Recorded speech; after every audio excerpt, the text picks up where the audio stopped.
Well, China remains the world's biggest annual emitter of greenhouse gases, despite a surge in renewable energy development. The United States is the biggest emitter on a per capita basis and saw an increase on its year-on-year emissions figures.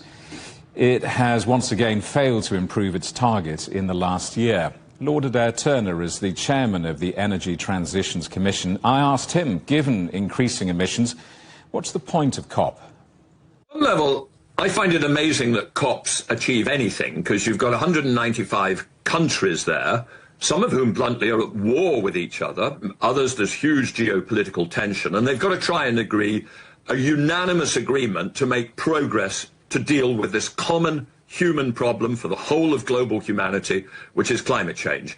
At one level, you could describe that and say, how do we achieve anything? Now, we have achieved a lot in the past, and we need to keep doing that in the future. And with the election of Donald Trump, I think China and Europe are going to have to play a crucial role in helping to maintain momentum. China, as you mentioned, is an interesting mixture. It is now easily the biggest emitter of CO2 in the world. Even on a per capita basis, it is overtaking Europe, though not the US yet. The US is far higher on a per capita basis. But China is also the biggest developer of renewable energy, electricity in particular.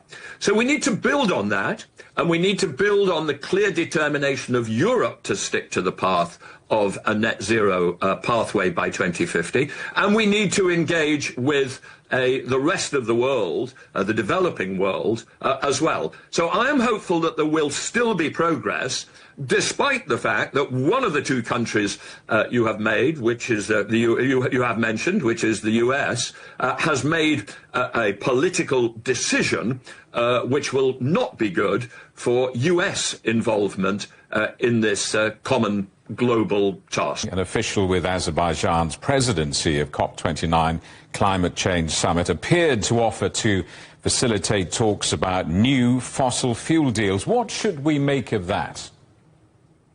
Well, we had similar debates with the UAE last year, a major fossil fuel country. But the UAE, I think, did do a good job last year of pushing us forward to some major commitments, like the commitment to triple renewables deployment across the world by 2030, which did energize people. And remember, the UAE at COP28 achieved an agreement that we did have to move beyond fossil fuels. Now, to be blunt, I'm not expecting similarly significant steps forward at Azerbaijan, at Baku. Apart from anything else, the Azerbaijani government has only had 11 months to prepare for this COP, and usually COP presidencies have 2 years to do that. Obviously, there will be a sense of an ambivalence about Azerbaijan for the second year in a row as a major fossil fuel company, but still they are putting some things on the table which I think will push us forward.